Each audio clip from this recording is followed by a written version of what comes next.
जय हिंद दोस्तों, आपका स्वागत है आपके अपने पसंदीदा चैनल स्टडी एंड अपडेट्स में। आज हम स्टार्ट करने जा रहे हैं इंडियन आर्मी सोल्जर ट्रेड्समैन का प्रैक्टिस सेट नंबर 10। इसमें कुल 50 क्वेश्चन दिए गए हैं जिनको करने के लिए आपको 1 घंटे का समय मिलता है। आइए स्टार्ट करते हैं हम सबका पहला पार्ट जो कि है हमारा जनरल नॉलेज यानी सामान्य ज्ञान। तो हमारा पहला क्वेश्चन है, मोहनजोदारो इज सिचुएटेड इन। आपका मोहनजोदारो कहाँ स्थित है? जो आपका मोहनजोदारो है वो आपका सिंध प्रांत में स्थित है। अब ये सिंध प्रांत कहाँ पे है? ये सिंध प्रांत आपका पाकिस्तान में पड़ता है। अब इसको कब देखा गया था? सन 1911 में पहली बार मोहनजोदारो को अपना सिंध प्रांत में देखा गया था। ठीक, तो इसका आंसर क्या है आपका? सी, मोहनजोदारो सिंध प्रांत में है। आइए आगे बढ़ते हैं हमारे दूसरे प्रश्न तरफ जो कि है हमारा, Hazaribagh national park is located in the state of. Hazaribagh राष्ट्रीय उद्यान किस राज्य में स्थित है? तो जो आपका हजारीबाग है यह आपका झारखंड में स्थित है। कब स्टेबलाइज हुआ था? ये 1955 में स्टेबलाइज हुआ था। और ये कितना फैला हुआ है तो मैं आपको ये बताता हूँ। इसका कुल एरिया है आपका 184 किलोमीटर स्क्वायर इसका कुल एरिया है। ठीक, तो इसका आंसर क्या है आपका? सी, झारखंड इसका आंसर है। आइए बढ़ते हैं हमारे तीसरे प्रश्न तरफ जो कि है हमारा, the court language of Mughals was. मतलब मुगल की दरबारी भाषा के लिए दरबार में किस भाषा में बात किया करते थे? तो मुगल की जो दरबारी भाषा थी वो थी आपकी पर्शियन मतलब फारसी भाषा। अभी किसने रखी थी? ये रखी थी आपकी अकबर ने। अकबर ने ही मुगल में दरबारी भाषा को फारसी रखा था। तो इसका आंसर है आपका सी, पर्शियन लैंग्वेज। ठीक है, आगे बढ़ते हैं हमारे चौथे प्रश्न पर जो कि है हमारा, where was the first round table summit. पहला गोलमेज शिखर सम्मेलन कहाँ हुआ था? तो जो आपका पहला गोलमेज सम्मेलन हुआ था वो हुआ था आपका लंदन में। अब ये कब हुआ था? ये हुआ था आपका नवंबर 30 से लेकर जनवरी 1931 के बीच में ये पहला सम्मेलन हुआ था जो लंदन में हुआ था। ठीक है, तो इसका आंसर है आपका सी, लंदन। आगे बढ़ते हैं हमारे पांचवें प्रश्न तरफ जो कि है हमारा, who is the writer of the invisible man. The invisible man नामक जो आपकी पुस्तक है उसके लेखक कौन थे? तो इसके लेखक है आपके एच.जी. वेल्स। एच.जी. वेल्स इसके लेखक है। अभी द इनविजिबल मैन आपने पढ़ी भी होगी 12वीं क्लास में, यह नॉवेल के रूप में पढ़ी जाती है। इसका कुछ चैप्टर भी है। इसमें था क्या, मैं आपको थोड़ा बहुत याद दिला देता हूँ। द इनविजिबल मैन में एक साइंटिस्ट होता है ग्रिफिन नाम का, जो एक ऐसा बना लेता है, मतलब एक डिवाइस बना लेता है जिससे कि वो अपने आप को गायब कर सकता है। अब वो डिवाइस तो अच्छा बना लेता है लेकिन उसको वो ढंग से यूज नहीं कर पाता। इसी कारण वो बार बार फंस जाता है और आखिरी में पकड़ा जाता है और बच के भागता रहता है। उसको मतलब पूरी जिंदगी भागना ही पड़ता है। तो ये कुछ इस तरीके से थी इस नॉवेल के अंदर। इसको पढ़िए, बहुत अच्छी नॉवेल है ये। तो इसका आंसर है आपका ए, एच.जी. वेल्स ने द इनविजिबल मैन आपकी लिखी थी। ठीक है, आइए बढ़ते हैं हमारे छठे प्रश्न तरफ जो कि है हमारा, इन 1945 on which city was the first atom bomb dropped. 1945 में किस शहर पर पहला परमाणु बम गिराया गया था? तो ये तो आपको पता है कि जापान के ऊपर अमेरिका ने मतलब यूएस ने एटॉमिक बम गिराया था। लेकिन उन्होंने दो सिटी पे गिराया था, एक था हिरोशिमा और एक था नागासाकी। पहले किस पे गिराया था? पहले गिराया था आपका हिरोशिमा पे। कब? वो गिराया था आपका 6 अगस्त 1945 में। क्योंकि आपको पता है जब द्वितीय विश्व युद्ध हो रहा था, मतलब सेकंड वर्ल्ड वॉर हो रहा था, तो उस टाइम पे जापान आपके दूसरे ग्रुप में था और यूएस आपके दूसरे ग्रुप में था। ठीक है, तो उनके बीच में लड़ाई थी। तो यूएस चाहता था कि जापान हारे और उसको अफसोस हो कि उसने क्यों लड़ाई करी अमेरिका के साथ।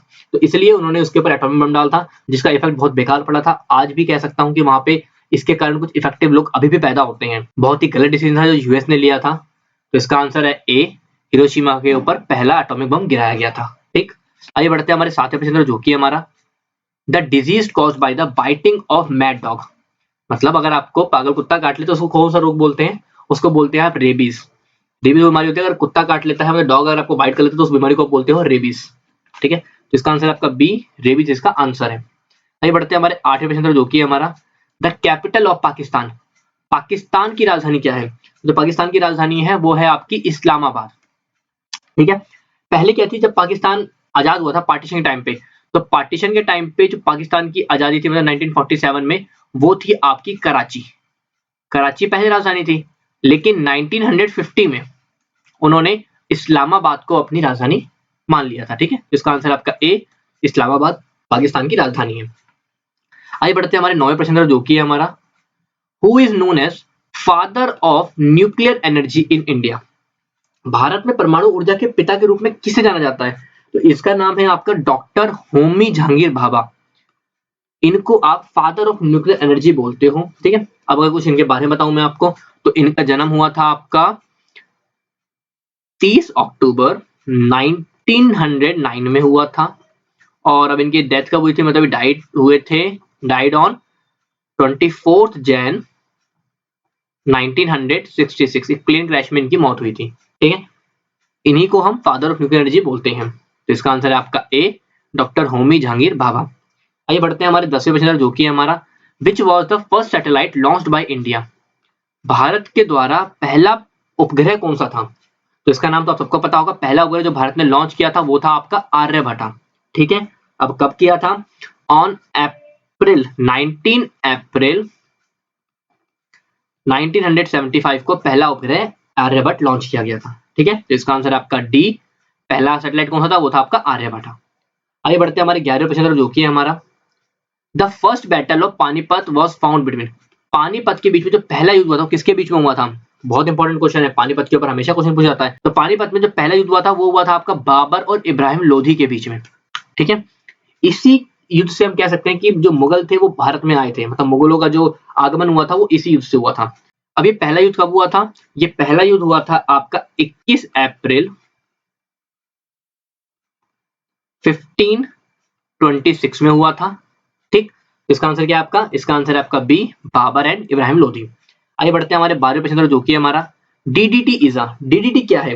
डीडीटी आपका एक इंसेक्टिसाइड्स होता है। ठीक है, मतलब कीटनाशक है। अच्छा, डीडीटी की फुल फॉर्म क्या होती है, इसकी फुल फॉर्म होती है डाइक्लोरो डाइफिनाइल ट्राइक्लोरोइथेन। थोड़ा सा बड़ा नाम है, मैं दोबारा रिपीट कर देता हूँ। डीडीटी की फुल फॉर्म होती है डाइक्लोरो डाइफिनाइल ट्राइक्लोरोइथेन। ठीक है, ये एक इंसेक्टिसाइड्स होता है। इसको पहली बार 1940 में डेवलप किया गया था।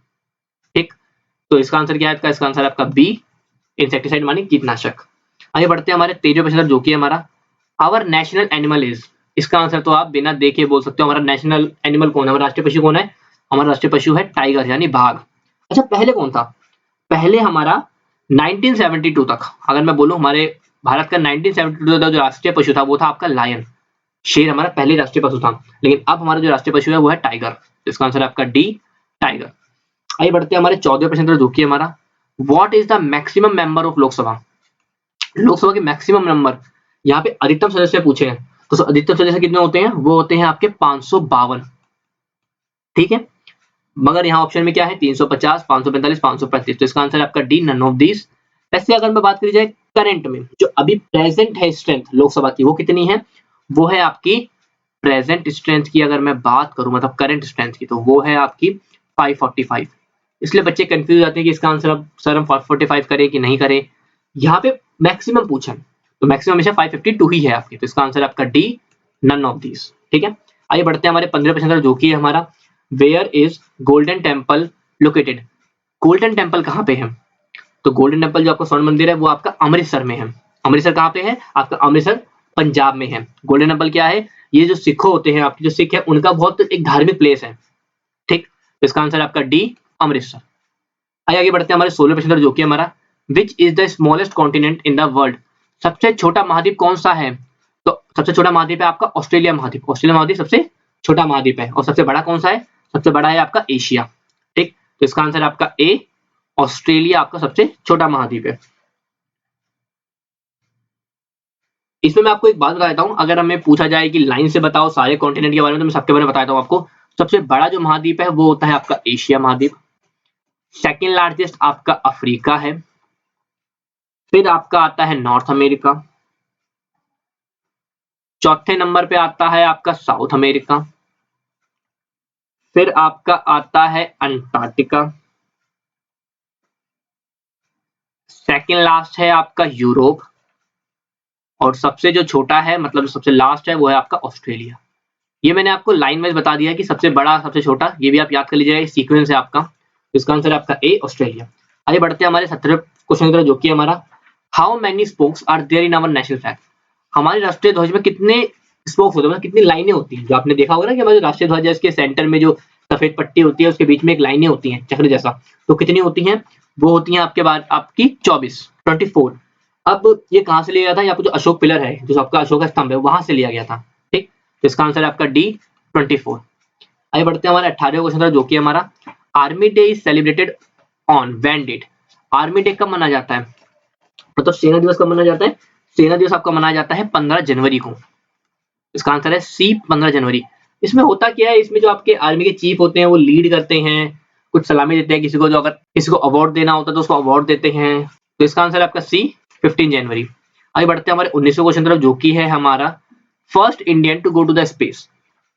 अंतरिक्ष में जाने वाले पहले भारतीय कौन थे? तो पहले भारतीय थे हमारे राकेश शर्मा।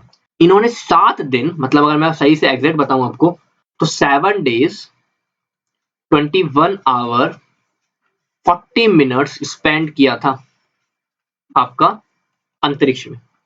गए किसके द्वारा था ये गए थे सैटेलाइट 7 ऑर्बिटल स्टेशन के द्वारा। और जब ये गए थे तो इनके साथ और भी टीम थी, बट उस टीम में ये अकेले ही भारतीय थे, बाकी सारे आपके फॉरेनर थे। तो इसका आंसर आपका ए, राकेश शर्मा पहले भारतीय थे। आगे बढ़ते हैं हमारे 20वें क्वेश्चन, जो कि हमारा instrument used to measure the intensity of earthquake. आपको भूकंप की तीव्रता का नापना है, तो कौन सा उपकरण यूज करेंगे आप? इसके लिए यूज करोगे सिस्मोग्राफ। सिस्मोग्राफ क्या करता है, आपको एक रिक्टर स्केल पे वैल्यू दिखाता है कि कितना हाई वैल्यू का आया था। रिक्टर स्केल की वैल्यू 6-7 होती है, अगर बहुत ज्यादा आ रहा है, बहुत तेजी से भूकंप आया तो 6 की वैल्यू होती है, बहुत माइनर सा आया, छोटा सा आया तो 3 पॉइंट समथिंग होता है। तो ये उस पर पता चलता है रिक्टर स्केल की मात्रा से। अगर मैं बताऊं आपको बाकी और भी डिवाइस बताए गए हैं, उनका क्या काम होता है? एमीटर आपका करंट नापने का काम आता है, और लैक्टोमीटर काम आता है आपके मिल्क की डेंसिटी, कि दूध का घनत्व कितना है उसको नापने का काम आता है। तो इसका आंसर है आपका ए, सिस्मोग्राफ। तो यहाँ आपका पहला पार्ट जनरल नॉलेज यानी सामान्य ज्ञान खत्म होता है। आइए स्टार्ट करते हैं हमारा सेकंड पार्ट, जो कि है हमारा जनरल साइंस, सामान्य विज्ञान। तो हमारा 21वां क्वेश्चन है, instrument used to measure atmospheric pressure. वायुमंडलीय दबाव को नापने के लिए कौन सा उपकरण इस्तेमाल किया जाता है? तो उसके लिए आप इस्तेमाल करते हो बैरोमीटर। ठीक है, बैरोमीटर आपका एटमॉस्फेरिक प्रेशर मेजर करता है। अच्छा, बाकी भी ऑप्शन दिए गए हैं, मैं उनको भी बताता हूं आपको। तो अगर बात करी जाए आपके एल्टीमीटर की, तो एल्टीमीटर जो आपका नापने का काम आता है वो आता है हाइट या डेप्थ नापने के। बैरोमीटर मैंने बता ही दिया, एटमॉस्फेरिक प्रेशर। एमीटर मैंने अभी पिछले ही क्वेश्चन में बताया था, जो एमीटर है वो आपका काम आता है करंट नापने के। और एट लास्ट में आपका है थर्मामीटर। थर्मामीटर क्या नापने का काम आता है? थर्मामीटर आता है आपका हीट नापने के काम। ठीक, तो इसका आंसर आपका बी, बैरोमीटर से आप एटमॉस्फेरिक प्रेशर मेजर कर सकते हो। आगे बढ़ते हैं हमारे 22वें क्वेश्चन तरफ, जो कि हमारा द लार्जेस्ट मैमल इज। सबसे बड़ा स्तनपायी जीव कौन सा है? तो वो है आपका blue whale fish. Blue whale मछली सबसे बड़ा स्तनपायी जानवर है। तो इसका आंसर है आपका ए, ब्लू व्हेल। अब इसका वजन कितना है? इसका कुल वजन लमसम 160 टन का होता है, जो कि आपका 90 हाथियों के बराबर होता है। 108 टन का मतलब क्या होता है? 90 हाथियों के बराबर। अच्छा, एक चीज याद रखिएगा, इस क्वेश्चन में हमेशा एक चीज और पूछ सकते हैं। अगर उसने ये क्वेश्चन पूछा the largest mammal on the land, मतलब जमीन पे रहने वाला सबसे बड़ा स्तनपायी जानवर कौन सा है, तो वो आपका एलिफेंट है। ठीक, लेकिन अगर उसने कोई जगह बताई नहीं कि लैंड का या वाटर कहाँ का पूछ रहा है, तो इसका आंसर आपका ब्लू व्हेल फिश रहेगा। तो इसका आंसर है आपका ए, ब्लू व्हेल फिश। आइए बढ़ते हैं हमारे 23वें क्वेश्चन तरफ, जो कि हमारा due to low secretion of insulin in the body a person will have. अगर शरीर में इंसुलिन के कम स्राव के कारण एक व्यक्ति को क्या होगा? उसको होगा आपका high sugar level in the blood. रक्त में उच्च शर्करा होती है अगर इंसुलिन की मात्रा कम है तो इसका आंसर है आपका B, high sugar level in the blood. आइए बढ़ते हैं हमारे 24वें क्वेश्चन पर, जो कि हमारा dash is a renewable resource, एक अक्षय संसाधन। अच्छा बताइए, रिन्यूएबल रिसोर्स क्या होता है? रिन्यूएबल रिसोर्स वो होता है जिसको आप दोबारा रिन्यू कर सकते हो, मतलब जिसको दोबारा बना सकते हो। तो इनमें से कौन सा जिसको दोबारा बना सकते हो? पेट्रोलियम नहीं, ये तो आपका नॉन रिन्यूएबल है, एक बार खत्म हो गया तो खत्म हो ही गया, इसको बनने में मिलियंस ऑफ ईयर्स लगते हैं। कोल ये भी नहीं है, मिनरल्स ये भी नहीं है। तो इसका आंसर है आपका बी, वाटर। वाटर को आप दोबारा बना सकते हो, कैसे? आपने वाटर साइकिल जल चक्र सुना होगा या पढ़ा भी होगा, तो उससे द्वारा आप वाटर दोबारा बना सकते हो। इसका आंसर है आपका बी, वाटर एक रिन्यूएबल रिसोर्स है। तो आगे बढ़ते हैं हमारे 25वें क्वेश्चन, जो कि हमारा test birds are found in. Test bird कहाँ पाया जाता है? ये आपका पाया जाता है टंग में, जुबान पर आपके टेस्ट बर्ड्स पाए जाते हैं। तभी आपके ना अगर बांटा जाए तो अगर आपने पढ़ा हो तो टेस्ट बर्ड्स में आपके किसी साइड में सोर हिस्सा होता है, किसी में स्वीट, किसी में सॉल्टी। अगर वहां पे आपका वो खाना पड़ता है, जैसे मान लो आपने कोई नमकीन खाई और नमकीन आपकी थोड़ी सी सॉल्टी टाइप में है, तो जब तक आपके टेस्ट बर्ड उस टंग के उस वाले पार्ट पे वो हिस्सा नहीं पहुंचेगा, तब तक आप बता नहीं सकते कि ये सॉल्टी है या कौन सा टेस्ट है इसका। ठीक, तो इसका आंसर आपका सी, टेस्ट बर्ड आपका टंग पे पाया जाता है। आइए बढ़ते हैं हमारे 26वें क्वेश्चन, जो कि हमारा the green colour of the plant is due to the presence of. जो आपका प्लांट है ग्रीन कलर होता है, जो पत्तों का हरा रंग होता है, वो किसके वजह के कारण होता है? वो होता है आपका क्लोरोफिल के कारण। अच्छा, अगर पत्ते हरे होंगे तो उससे फायदा क्या होता है? पत्ते हरे होंगे तो वो फोटोसिंथेसिस करने में काम आएंगे। पत्ते हरे होते हैं तो वो अपना खाना खुद बनाते हैं, उसको आप क्या बोलते हो? उसको आप बोलते हो ऑटोट्रॉप्स। ठीक है, तो क्लोरोफिल के कारण जो आपके पत्ते होते हैं वो हरे होते हैं, इसके बाद वो फोटोसिंथेसिस कर पाते हैं। तो इसका आंसर आपका ए क्लोरोफिल। आइए बढ़ते हैं हमारे 27वें क्वेश्चन तरफ, जो कि हमारा anaerobic respiration occurs in absence of. Anaerobic respiration कब होता है, अनुपस्थित श्वसन कब होता है, ये होता है आपका ऑक्सीजन की कमी में। अगर ऑक्सीजन नहीं होगा तो उसको हम एनारोबिक रेस्पिरेशन बोलते हैं, ठीक है। तो इसका आंसर आपका ए ऑक्सीजन। आगे बढ़ते हैं हमारे 28वें क्वेश्चन तरफ, जो कि है हमारा what is the reciprocal of frequency. आवृत्ति का पारस्परिक क्या है, रेसिप्रोकल क्या होता है फ्रीक्वेंसी का, तो एक फॉर्मूला पढ़ा होगा आपने, फ्रीक्वेंसी का फॉर्मूला होता है 1 अपॉन टाइम। इसी तरीके से अगर आप एक और बनाना चाहो तो आपको बोल सकते हो time is equal to 1 upon F. तो इसका आंसर क्या है, इसका आंसर होता है आपका टाइम पीरियड, बी इसका आंसर है, ठीक। आगे बढ़ते हैं हमारे 29वें क्वेश्चन तरफ, जो कि है हमारा global warming is the result of. Global warming किसका रिजल्ट है, तो ग्लोबल वार्मिंग कब होती है, जब आपकी CO2 की मात्रा आपके एयर में बहुत ज्यादा हो जाती है, तो इसी कारण आपको गर्मी बढ़ने लग जाती है। तो ये किसके कारण होगा, ये होगा आपका एयर पॉल्यूशन के कारण, वायु प्रदूषण। मतलब एयर पॉल्यूशन में अगर एयर में CO2 की मात्रा बढ़ जाती है या और गैसेस की मात्रा बढ़ जाती है तो उससे गर्मी बढ़ने लग जाती है, तो इसी को आप बोलते हो ग्लोबल वार्मिंग। तो इसका आंसर आपका डी एयर पॉल्यूशन। आगे बढ़ते हैं हमारे 30वें क्वेश्चन तरफ, जो कि है हमारा if the image of an object is small real then used lens will B.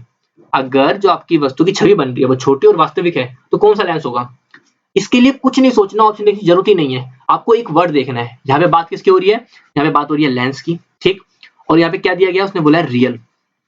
कभी भी रियल इमेज यानी वास्तविक इमेज बनती है और वो लेंस की बात कर रहा है तो हमेशा ये सिर्फ कॉन्वेक्स लेंस में ही बनती है। तो ऑप्शन देखना ही नहीं है, इसका आंसर क्या है आपका बी कॉन्वेक्स लेंस। उत्तल लेंस में आपकी हमेशा रियल इमेज बनती है, ठीक है। तो ये बढ़ते हमारे 31वें क्वेश्चन तरफ, जो कि हमारा brass is made of. Brass किससे मिलकर बना होता है, तो जो पीतल होता है वो आपका बना होता है कॉपर एंड जिंक से मिलके, ठीक है। तांबा और जस्ता को मिला के आपका ब्रास बनता है। ब्रास एक तरह का एलॉय होता है जो दो चीजों से मिलके बना है, दो मेटल से मिलके बना है। तो उसका आंसर आपका ए कॉपर एंड जिंक। आइए बढ़ते हैं हमारे 32वें क्वेश्चन, जो कि हमारा which of the following gases is released by the plants during day time. दिन के समय में जो पौधे होते हैं वो कौन सी गैस को उत्सर्जित करते हैं। तो इसका आंसर है आपका कौन सी गैस बताते हैं, बताइए। दिन में प्लांट्स अपना खाना खुद बनाते हैं, तो खाना बनाते टाइम में कौन सा प्रोसेस बोलते हैं, उसको बोलते हैं फोटोसिंथेसिस यानी प्रकाश संश्लेषण। अब इसमें लेते क्या है, वो बाहर से लेते हैं कार्बन डाइऑक्साइड, और खाना बनाते टाइम वो क्या रिलीज करते हैं, वो रिलीज करते हैं ऑक्सीजन गैस। तो हमसे क्या पूछा गया, कौन सी गैस रिलीज करते हैं, तो वो रिलीज करते हैं आपकी ए ऑक्सीजन, इसका आंसर है। और वही आप यूज करती है एक्टिविटीज में सांस लेने के लिए। आइए बढ़ते हैं हमारे 33वें क्वेश्चन, जो कि हमारा which gas is use in the preparation of soda water, ठीक है। सोडा पानी की तैयारी में किस गैस का उपयोग किया जाता है, तो सोडा पानी के लिए आप जो इस्तेमाल करते हो वो होती है आपकी कार्बन डाइऑक्साइड, ठीक है। कार्बन डाइऑक्साइड का आप इस्तेमाल करते हो सोडा वाटर बनाने में, ताकि उसकी ज्यादा गैसें ज्यादा बन सके, उसके कारण ज्यादा उबाल में आ सके। तो इसका आंसर है आपका डी कार्बन डाइऑक्साइड। आगे बढ़ते हैं हमारे 34वें क्वेश्चन, जो कि हमारा budding east is. Budding east क्या है, बडिंग ईस्ट आपका एक फंगई में होता है। बडिंग क्या होता है, बडिंग आपका एक असेक्सुअल रिप्रोडक्शन का एक प्रोसेस होता है, जिसमें क्या होता है जैसे बर्ड की तरह फॉर्म करता है और बाद में वो जब एक बड़ा एडल्ट बन जाता है तो अपने आप ही टूट के अलग हो जाता है। तो किसमें होता है, आपका होता है फंगई में। इसका आंसर आपका सी फंगई माने कवक। आगे बढ़ते हैं हमारे 35वें क्वेश्चन, जो कि हमारा which of the following does not conduct electricity. मतलब इनमें से ऐसा कौन सा है जो इंसुलेटर है, मतलब कुचालक है। तो आपका जो लकड़ी होता है वो इलेक्ट्रिसिटी कंडक्ट नहीं करता। इसका आंसर है आपका ए वुड, इसका आंसर है। तो यहाँ हमारा सेकंड पार्ट जनरल साइंस यानी सामान्य विज्ञान खत्म होता है।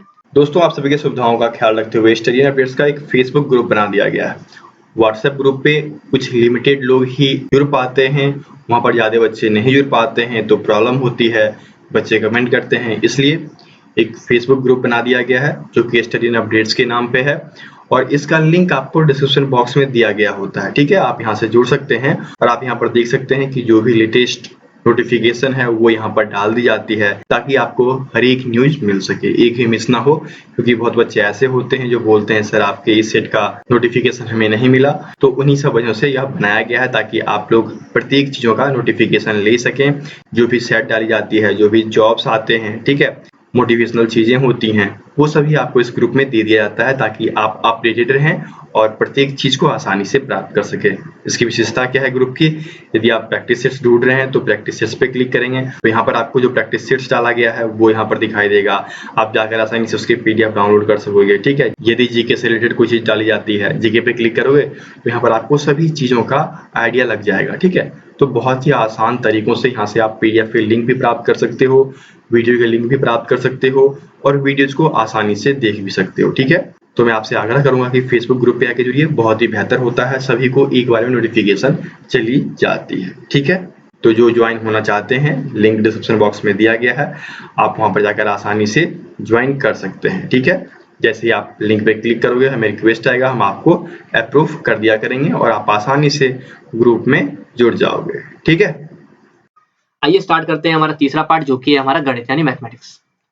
हमारा पहला क्वेश्चन है 36वां क्वेश्चन है 5/4 + 5/4 × 5/4 - 5/4। सिंपल सा क्वेश्चन है, तो करना क्या है आपको 5/4, ठीक, प्लस में इनको अगर आप मल्टीप्लाई करोगे, बोर्ड में मल्टीप्लाई करते हैं तो 25 बाय पे 16 और माइनस में 5/4 प्लस 5/4 से -5/4 कट गया, क्या बचा आपके पास आंसर 25/16। तो इसका आंसर क्या है आपका, इसका आंसर आपका डी 25/16।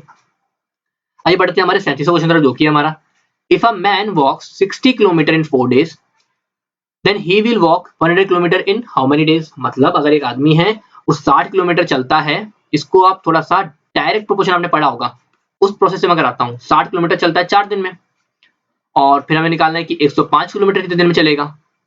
तो एक चीज बताइए, आपने एक चीज पढ़ा होगा डायरेक्ट प्रोपोर्शन और इनवर्स प्रोपोर्शन। ये क्या होता है, डायरेक्ट प्रोपोर्शन वो होता है जब दोनों, मतलब जो आपका ये x और y है, अगर ये दोनों बढ़ रहा है या दोनों घट रहा है तब आपका डायरेक्ट प्रोपोर्शन होगा। और अगर कोई एक चीज बढ़ती है और एक चीज घटती है तो उसको बोलते हैं इनवर्स प्रोपोर्शन। अच्छा मुझे बताइए यहाँ पे दोनों बढ़ रहे हैं या दोनों घट रहे हैं। तो यहाँ पे क्या हो रहा है, अगर मैं डिस्टेंस को 60 किलोमीटर से 105 किलोमीटर करता हूँ तो क्या जो दिन है वो 4 दिन से बढ़ेगा या 4 दिन से घटेगा। ऑब्वियसली सी बात है कि 4 दिन से बढ़ेगा। तो हमें अगर यहाँ पे y की वैल्यू निकालनी है तो कैसे निकालूंगा, मैं अप्लाई करूंगा डायरेक्ट प्रोपोर्शन, तो वो कुछ इस तरीके से होता है, क्रॉस मल्टीप्लाई करूंगा तो y की जो वैल्यू आएगी वो आएगी आपकी 105 इंटू में 4 अपॉन पे 60, कटिंग करते हैं ये आपका आया 15, 15 जा 15, 57 जा 105, तो y की वैल्यू आ गई 7, इसका मतलब 7 दिन इसका आंसर है, जिसका आंसर है आपका सी। आगे बढ़ते हैं हमारे 38वें क्वेश्चन तरफ जो कि हमारा successive discount of 10%, 20% and 30% is equivalent to a single discount. अगर मैं बात करूं किसी एक वस्तु के ऊपर आपको पहले 10% दिया गया, फिर 20% दिया गया, फिर 30 दिया गया, तो कुल मिला के कितना छूट के बराबर होगा। तो इसको करने के लिए हम एक लेट करते हैं। हमने माना कि जो इसका प्राइस था, मतलब जो सीपी था वो था आपका ₹100, ठीक। अब हमें पहले मिला 10% का डिस्काउंट, तो अगर मैं 10% डिस्काउंट निकालूंगा तो वो हो गया आपका ₹10, ठीक है। तो आफ्टर 10% मेरे पास जो अमाउंट बचेगा वो बचेगा हमारे पास ₹90, ठीक है। अब उसने क्या बोला, अब मुझे वो दे रहा है 20% का डिस्काउंट। तो 20% डिस्काउंट क्या होता है, 90 का 20% कितना होता है, वो होता है आपका 18। तो अगर मैं 90 में से 18 माइनस करूंगा तो मेरे पास जो आंसर आएगा वो आएगा आपके पास 90 में से 10 गया 80, मतलब ₹72। अब अगर मुझे दे रहा है वो 30% डिस्काउंट, तो मेरा काम क्या है, मुझे अब 30% निकालना पड़ेगा किसका, 72 का। तो 72 का 30% कितना होता है, वो होता है आपका 21.6, तो मतलब 72 में से आपको 21.6 माइनस करना है, तो आपका जो आंसर आएगा वो आएगा आपके पास 50.4। अब मुझे बता दीजिए जो आपको डिस्काउंट मिला है वो कितने रुपए का मिला है। अगर मैं इसको 100 में से माइनस करूं 59.4 को, तो मेरे पास जो आंसर आएगा वो आएगा आपके पास 49.6। तो मतलब कितने परसेंट डिस्काउंट मिला आपको, आपको मिला है ए 49.6% का डिस्काउंट मिला है, ठीक है। आगे बढ़ते हैं हमारे 39वें क्वेश्चन जो कि हमारा the base and altitude of a right angle triangle are 15 centimetre and 8 centimetre. तो सिंपल सी बात है, जो आपको दिया गया पहले लिख लीजिए, बेस दिया गया है 15 सेंटीमीटर और हाइट दी गई है आपको 8 सेंटीमीटर। निकालना क्या है, एरिया। तो एरिया ऑफ ट्रायंगल क्या होता है, जो एरिया ऑफ ट्रायंगल होता है वो होता है आपका half into base into height. आपको सिर्फ वैल्यू पुट करनी है, तो 1/2, बेस के बदले में 15, हाइट के बदले में 8, 2 1 जा 2, 2 4 जा 8, 15 4 जा 60। तो इसका आंसर आपका 60 सेंटीमीटर स्क्वायर, यानी बी इसका आंसर है। बिल्कुल सिंपल था, बस आपको फॉर्मूला याद होना चाहिए। यही बढ़ते हैं हमारे 40वां क्वेश्चन जो कि है हमारा A can do a piece of work in 10 days, B can do it in 15 days. How long will it take if they work together? मतलब A को लगता है 10 दिन पूरा काम करने में, ठीक, B को लगता है 15 दिन। हमें क्या पूछा गया है कि अगर दोनों मिलके करेंगे तो कब तक कर लेंगे, ये क्वेश्चन है ना। अच्छा, A करता है 10 दिन में, तो एक दिन में कितना काम करेगा, वो करेगा 1/10। B कितना करेगा एक दिन में, वो करेगा 1/15। तो हम एक काम करते हैं, इनका पहले इन वन डे निकालते हैं। वन डे में दोनों कितना करेंगे, वन डे में करेंगे 1/10 प्लस 1/15। आपको सिर्फ सॉल्व करना है, एलसीएम आया 30, 3 प्लस 2 मानने हो गया 5/30, ये आंसर आया 1/6, यानी 6 डेज में वो अपना काम कंप्लीट कर लेंगे। तो इसका आंसर क्या है, इसका आंसर है आपका ए 6 दिन में वो अपना काम कंप्लीट कर लेंगे। आगे बढ़ते हैं हमारे 41वां क्वेश्चन जो कि है हमारा √225 अपॉन √289। 225 का रूट क्या होता है, स्क्वायर रूट वो होता है आपका 15 का, और 289 का वो होता है आपका 17 का। तो इसका आंसर आपका ए 15/17। अच्छा, अगर आपको ये रूट निकालना नहीं आता तो कोई प्रोसेस आपको पता है कैसे निकालेंगे? यस, बिल्कुल प्राइम फैक्टर तरीका होता है। जैसे मैं 225 को निकाल के दिखा देता हूँ, एक सिंपल सा आसान सा तरीका, आप भूल गए हो तो सिंपल 5 से करेंगे। 5 4 जा 20, 5 5 जा 25, फिर 5 से करते हैं, आंसर आएगा 9। 3 से करते हैं 3, 3 से करते हैं 1, पेयर बनाएंगे तो 5 का और 3 का पेयर बन गया। तो कितना आंसर आया 5 × 3, मतलब 225 किसका है, ये 15 का है। इस तरीके से अगर आपको कोई बड़ा नंबर दिया, अगर आपको उसकी वैल्यू नहीं पता तो आप ऐसे निकाल सकते हैं। ठीक है, आगे बढ़ते हैं हमारे 42वां क्वेश्चन जो कि है हमारा 4m² - 4m + 1 किसका फैक्टर है। तो इसको क्या करते हैं, हम सॉल्व करते हैं। तो इसको सॉल्व करने के लिए मैं किसका इस्तेमाल करूंगा, इसको सॉल्व करने के लिए मैं इस्तेमाल करूंगा आपका मिडिल टर्म स्प्लिटिंग का। इसमें क्या होता है, इसमें चेक करते हैं कि ऐसा कौन सा नंबर है जिसको ऐड करने पर 4 आए और मल्टीप्लाई करने पर भी 4 आए। ठीक है, मतलब प्लस या माइनस करने पर 4 आए और मल्टीप्लाई करने पर 4 आए। तो ऐसे नंबर है आपके, अगर मैं क्या करूं 2m को ऐड करूं, मतलब मैंने 2 बार -2m लिखा तो माइनस क्या होता है, प्लस 2 2 4 हो गया। और अगर मैं 2 को 2 से मल्टीप्लाई करूंगा तो आंसर आएगा 4। सही आ रहा है मेरा आंसर। तो चेक अब क्या करना होता है, सिर्फ कॉमन निकालना होता है। तो इसमें से मैंने 2m कॉमन निकाल लिया, बचेगा क्या, ये बचेगा आपका 2m - 1। यहाँ कुछ नहीं आ रहा तो माइनस का 1 बाहर, तो 2m - 1।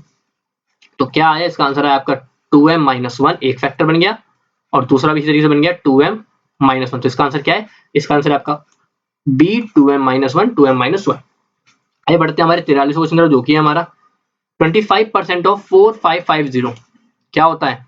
आपको सिर्फ 25% निकालना है, तो 25/100 किसका निकालना है, 4550 का। तो एक 0 से एक 0 कट गया। ठीक, 5 से काटते हैं, 5 दूनी 10, 5 पच्चे 25, मल्टीप्लाई करते हैं तो आंसर आएगा आपका 1137.5 आपका आंसर आएगा। तो इसका आंसर क्या है आपका बी, इसका आंसर है। ठीक, आगे बढ़ते हैं हमारे 44वां क्वेश्चन जो कि है हमारा two sphere have their surface area are in the ratio 9/16 में, then their volume are in the ratio. हमें क्या दे रखा है, हमें सरफेस एरिया दे रखा है किसका, स्फीयर का, गोले का, और हमें क्या निकालना है, उनके आयतन का अनुपात निकालना है। तो एक काम करते हैं, सरफेस एरिया निकालते हैं। सरफेस एरिया क्या होता है, मतलब S1/S2 क्या रखा है, तो वो फॉर्मूला क्या होता है, वो होता है आपके पास 4πr², मतलब R1 का स्क्वायर, और यहाँ हो जाएगा 4πr2 का स्क्वायर। कटिंग कर देते हैं, इसकी वैल्यू क्या दे रखी है, इधर रखा है 9/16, और ये हो जाएगा आपका R1 का स्क्वायर, ये हो जाएगा आपका R2 का स्क्वायर। इससे क्या होगा, R1/R2 की वैल्यू कितनी आएगी, वो आ जाएगी आपके पास 3/4। हमें क्या निकालना है, वॉल्यूम। तो वॉल्यूम का फॉर्मूला क्या होता है, V1/V2 निकालना है, तो वो होता है आपके पास 4/3πr³। इसी तरीके से इसका भी हो जाएगा। तो अगर सॉल्व करूंगा तो 4/3 से 4/3 कट गया, r³/r³, तो मतलब 3/4 की क्यूब निकाल लो। क्या होता है, वो होता है आपका 3 3 9 27, और 4 4 16 चौक 64। तो इसका आंसर क्या है आपका 27/64, इसका आंसर है। तो इसका आंसर है आपका बी 27/64। ठीक है, अभी बढ़ते हैं हमारे 45वां क्वेश्चन जो कि हमारा 7.872 into 5.07 इज इक्वल्स टू, किसके इक्वल होता है ये आपका, देखिए 7.872 बोला गया है और इधर बोला गया है आपके पास 5.07। देखिए कभी भी पॉइंट वाला मल्टीप्लाई आता है तो आप एक आसान काम बताता हूँ, पॉइंट भूल जाइए, कोई पॉइंट है ही नहीं पहले तो, सिंपल पहले मल्टीप्लाई करिए। तो मल्टीप्लाई करते हैं, 7 2 14, 4 7 7 49, 1 का 0, 5 7 8 जा 56 और 5 6 1, 7 7 जा 49 और 6 आपका हो गया 55। मल्टीप्लाई 0 0 0 0, क्योंकि किसी से होगा तो 0 ही आएगा आंसर। 5 2 10 0, 5 7 35, 1 का 6 3, 5 8 जा 43 का 43 4, 5 7 जा 35 और 4 39। तो आंसर क्या है आपका, इसका आंसर आएगा 4 0 1, 6 और 5 11 का 1, 6 और 3 होता है 9, 9 एंड 3 कितने हैं, 1 2 3 से पहले 4 5 से पहले पॉइंट लगा, तो 1 2 3 4 5 से पहले लगाओगे तो आंसर आएगा आपका 39.91104। तो किससे मैच करता है, ये मैच करता है आपका ए से, तो इसका आंसर है आपका ए 39.91104। आगे बढ़ते हैं हमारे 46वां क्वेश्चन तरफ जो कि है हमारा प्रोडक्ट ऑफ 0.002 एंड 0.007। तो इसको मैं सॉल्व नहीं करा रहा हूं क्योंकि मैंने सेम तरीका आपको पहले ही बताया पिछले क्वेश्चन में। तो ये आपको मैं ऐसा होमवर्क दे रहा हूँ, ये क्वेश्चन आपको मुझे इसका आंसर कमेंट करना है, मैं आपके कमेंट का वेट करूंगा। प्लीज इसको जरूर आंसर दीजिएगा ताकि आपके डेसिमल के ऊपर जितने भी अच्छे अच्छे क्वेश्चन होते हैं वो इजीली टिप पे सॉल्व हो जाएंगे। ठीक है, तो आगे बढ़ते हैं हमारे 47वां क्वेश्चन जो कि है हमारा if radius of a circle is 7 centimetre, मतलब हमें जो सर्कल है, जो आपका वृत्त है, उसमें त्रिज्या दे रखी है, आर की वैल्यू दे रखी है 7 सेंटीमीटर। हमें क्या निकालना है, क्षेत्रफल मतलब एरिया निकालना है। तो एरिया ऑफ सर्कल क्या होता है, वो होता है आपके पास पाई आर स्क्वायर। पाई की वैल्यू क्या होती है 22/7, आर स्क्वायर मतलब 7 × 7, 7 कर दिया, 22 × 7 होता है 154 आपके पास सेंटीमीटर स्क्वायर। तो इसका आंसर क्या आपके पास, इसका आंसर आपका ए 154 स्क्वायर सेंटीमीटर का आंसर है। आइए बढ़ते हैं हमारे 48वां क्वेश्चन, जो कि हमारा in election A B and C together go 2000 votes, मतलब अगर A plus B plus C तीनों का वोट निकालो तो वो निकलता है आपका 2000। ठीक, ए एंड सी को जोड़ा जाए तो उनका वोट मिलता है आपके पास 1500। इसी तरीके से बी एंड सी का जोड़ा जाए तो वो आपका निकलता है 800 वोट का। हमें क्या पूछा गया, हमें पूछा गया सी कितने वोट्स का होगा। अच्छी चीज बताइए मुझे ए प्लस सी दिया गया, अगर मैं इन दोनों को सॉल्व करता हूं, मतलब अगर मैं क्या करूं, इस ए प्लस बी प्लस सी के बदले में ए प्लस सी के बदले में, मतलब अगर मुझे जो सिंपल मैं आपको करके भी दिखा देता हूं, कुछ ये दिया गया है मेरे को, ठीक है, मैं क्या करूं, ए प्लस सी के बदले में मैं लिख दूं 1500, तो क्या मुझे बी की वैल्यू मिल जाएगी, मुझे मिल जाएगी कि बी को कितने मिले हैं, बी को मिले हैं आपके पास 500 वोट। ठीक है, अब इसी बी को अगर मैं यहाँ पुट करूं, मतलब मैं यहाँ दिखाता हूँ आपको, बी प्लस सी की वैल्यू है 800 और बी को मिले हैं 500, तो क्या मैं सी निकाल लूंगा, बिल्कुल निकाल लूंगा। तो सी की वैल्यू जो हो जाएगी वो हो जाएगी आपकी 300 वोट। तो सी को कितने वोट मिले हैं, सी को मिले हैं आपके ए 300 वोट। बड़ा आसान सा तरीका लगाना है आपको। आगे बढ़ते हैं हमारे 49वें क्वेश्चन तरफ, जो कि हमारा x⁻³ इंटू x⁻³ तो करना क्या है, कुछ नहीं है, एकदम सिंपल सा क्वेश्चन तरह दे रखा है। पावर टू पावर है, मल्टीप्लाई है तो पावर क्या होती है, पावर होती है ऐड, मतलब कुछ ये होगा। तो इसका आंसर क्या आएगा, इसका आंसर आएगा x⁻6 और x⁻6। कटिंग कर लो या सिंपल बताता हूँ, पावर बेस सेम है और डिवाइड में है, तो पावर क्या होती है, पावर होती है आपके पास माइनस। तो इसका आंसर हो गया x⁻0।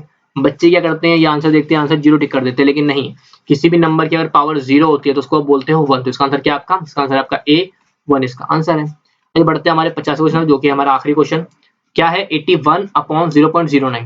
तो करना क्या है, सबसे पहला काम होता है पॉइंट में जो डिवाइड दे रखा है उसको हटा दूं, पॉइंट हटाऊंगा तो मल्टीप्लाई करना पड़ेगा 100, पॉइंट हट चुका है, 9 × 1 = 9, 9 × 9 = 81, तो आंसर कितना आया, आंसर आया 900 इसका आंसर है। तो सी 900 इसका आंसर है। तो यहाँ आपका आर्मी सोल्जर ट्रेड्समैन का प्रैक्टिस सेट 10 होता है खत्म। अगर आपको कोई भी दिक्कत है तो आप मुझे कमेंट करके पूछ सकते हैं, मैं उसका आंसर आपको जरूर दूंगा। अगर आप पीडीएफ में इंटरेस्टेड है या और प्रैक्टिस करना चाहते हैं इस तरह क्वेश्चन की, हमारे पास 50 सेट का तैयार कर रखा है हमने कंटेंट, अगर आप चाहते हैं तो उसका लिंक आपको डिस्क्रिप्शन में मिल जाएगा, आप वहां से कॉन्टेक्ट कर सकते हैं। तो मिलते हैं आपसे अगली वीडियो में, तब तक के लिए नमस्कार।